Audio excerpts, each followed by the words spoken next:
मेरी जिंदगी नहीं चल सकती। तो घर वालों ने कहा कि सोचा कि भाई शादी हो जाएगी तो शादी होने से शायद इसके दिमाग आ जाए और कुछ काम करने लगे। उसकी एक जगह शादी कर दी। अब शादी भी हो गई, लेकिन वो शादी के बाद भी उसने पाठ करना नहीं छोड़ा। हमेशा वो दिन भर पाठ करता रहा। अब अलग कर दिया उसके घर वालों ने कि जा अपना कमा और खा, इसलिए कि तेरे पास कोई काम है नहीं, दिन भर यही मूल पाठ करता रहता। तो घर वालों ने अलग कर दिया, अलग कर दिया गया। तो एक दिन क्या हुआ कि उसके घर में एक संत उसके घर में पधारते हैं। उस समय मूल पाठ कर रहे थे, जो ब्राह्मण थे वो मूल पाठ कर रहे थे श्रीमद् भागवत का। तो जब संत आए और संत ने कहा भिक्षाम देहि, दोपहर का समय था, संत ने भिक्षा मांगा और पत्नी गई ब्राह्मण की पत्नी ने अंदर जाकर देखा कि अंदर कुछ है ही नहीं, क्या दे। अब जब उसने अंदर जाकर देखा तो कुछ नहीं है, तो उसका गुस्सा आई और उसने उस पुस्तक को उठाया जो मूल पाठ था, भागवत की किताब को उठाया और 2 टुकड़ों में फाड़ दिया। और जब फाड़ दिया तो जो ब्राह्मण थे उनको बहुत दुख लगा और पत्नी ने कहा जाओ आज जब तक तुम मेरे घर में, यानी जब तक तुम कोई काम नहीं करने लगते तब तक लौट के वापस नहीं आना। अब बेचारे ब्राह्मण अपने घर से पुस्तक उठाते हैं और पुस्तक लेकर निकल जाते हैं। अब पुस्तक लेकर निकल गए। अब नदी के किनारे जाकर रोने लगे और रोते हुए भगवान से कहते हैं कि हे प्रभु, मेरी पत्नी अज्ञान है, इसे माफ कर देना, इसने आपका अपमान किया है, अज्ञानतावश आपका अपमान किया है, इसे आप माफ कर देना।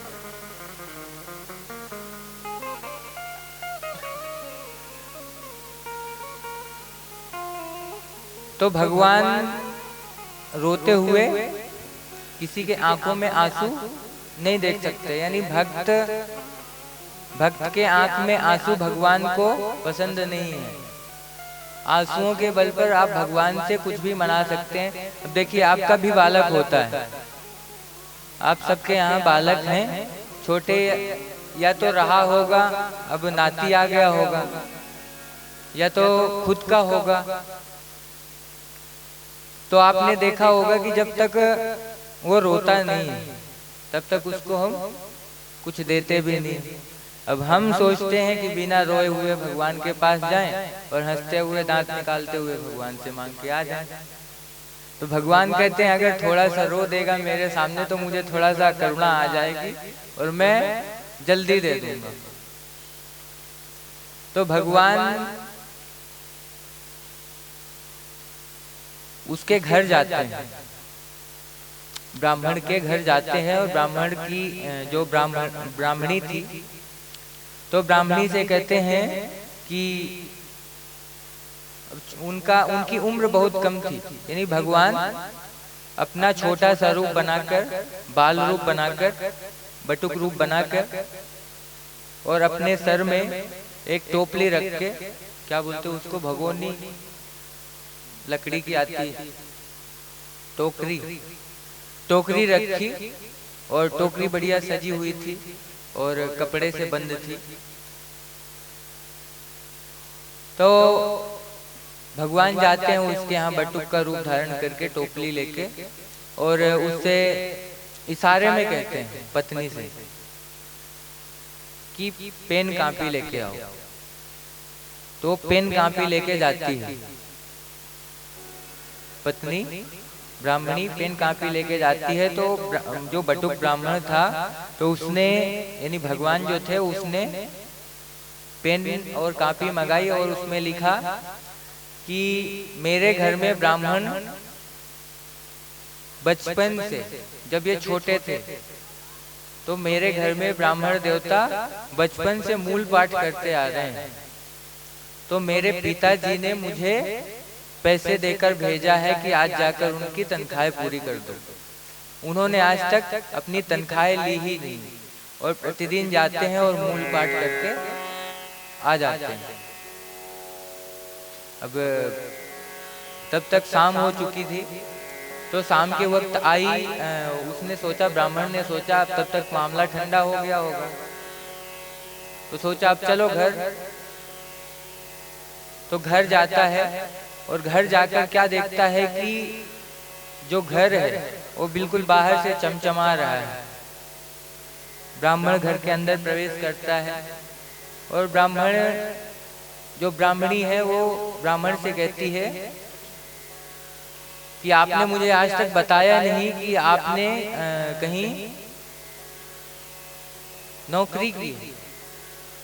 बोला मैंने नौकरी की है, मैंने तो आज तक कहीं नौकरी नहीं की। बोले अरे आपके सेठ जी आ रहे हैं, आप हमें पागल बना रहे हो। आपके सेठ जी के बेटे आए थे, उन्होंने हमें ये टोकरी में कुछ दे दिया है और ये देखो मतलब बहुत सामान है इसमें, और उसमें से हीरे जवाहरात निकल रहे हैं। अब वो ब्राह्मणी जितना निकालते जाती उतना ही बढ़ता जाता।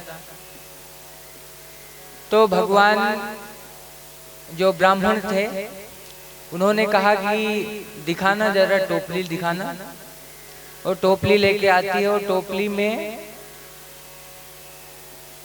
कहती है कि ये लिखा हुआ है, इन्होंने चिट्ठी रख के गए हैं कि हमारे यहाँ नौकरी करते थे, और बोले नहीं कुछ। तो जैसे ही देखता है ब्राह्मण पढ़ता है तो उसमें से उसे श्रीमद् भागवत के ग्रंथ का अक्षर दिखता है, उसी में भगवान का दर्शन होता है। तब ब्राह्मण समझ जाता है कि मेरे घर में कोई सेठ वोट नहीं आए थे, वो तो सबसे बड़ा सेठ आया था। ये यानी भागवत के ऊपर जो समर्पण है, भागवत में समर्पण, भागवत के प्रति श्रद्धा और विश्वास, आपको जब तक श्रद्धा और विश्वास नहीं होगा तब तक आपका पूरा काम नहीं हो सकता। आप भक्ति करेंगे लेकिन आपका अगर भगवान के प्रति श्रद्धा नहीं है तो वो पूरी नहीं होगी। भगवान का नाम, भगवान शंकर का नाम क्या है? विश्वास। और माँ पार्वती का नाम क्या है? श्रद्धा। श्रद्धा विश्वास रूपिणी, ये शिव शंकर जी का नाम है। तो आप बताइए क्या शिव के बिना पार्वती रह सकती? नहीं। क्या पार्वती के बिना शिव रह सकते? नहीं। इसलिए जब आप कहीं जाते हैं, किसी भी मंदिर में जाते हैं या कोई कथा सुनते हैं, तो आपके अंदर श्रद्धा तो है लेकिन विश्वास भी होना जरूरी है। अगर आपके अंदर आप मंदिर जाते हैं तो ऑलरेडी श्रद्धा तो है, वो तो पक्का है, लेकिन अगर आपके अंदर विश्वास नहीं है, आप पूरे विश्वास के साथ जाइए भगवान के पास कि ये मेरा काम पूरा होगा। और अगर आपके अंदर विश्वास नहीं है तो आपके अंदर फिर श्रद्धा भी नहीं होगी। तो भगवान के पास हमें कैसे जाना चाहिए? यानी श्रद्धा और विश्वास दोनों को साथ में लेकर भगवान ऐसे जाएंगे तो भगवान आपसे प्रसन्न होंगे। और अगर आप बिना श्रद्धा के, बिना विश्वास के जाएंगे तो भगवान का कहाँ से प्रसन्न होंगे? तो हमें भगवान पर भरोसा बराबर होना चाहिए। ये नहीं कि हाँ ठीक है वो पूजा करके आ गए, फुर्सत, ऐसे नहीं। भगवान के ऊपर भरोसा और विश्वास दोनों होना चाहिए। राधे। बाल गोपाल मंडली है। हमें भगवान की मर्जी में ही अपनी मर्जी मिला देनी चाहिए। ये मेरी अर्जी है, ये मेरी अर्जी है, मैं वैसा बन जाऊं जो तेरी मर्जी है। जग जग रोक न पाएगा, जग रोक न पाएगा, कब मीरा नाचेगी, जब श्याम नचाएगा।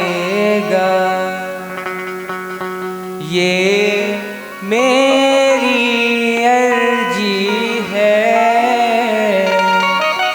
मैं वैसी बन जाऊं जो तेरी मर्जी है। प्यारा बहुत है वो, इतना प्यारा है, वो इतना प्यारा है, चांद कहे इससे तू चांद हमारा है। चांद भी कहता है कि तुम मेरे चंदा हो, मतलब चांद से भी ज्यादा प्यारा है, इतना सुहाना है। और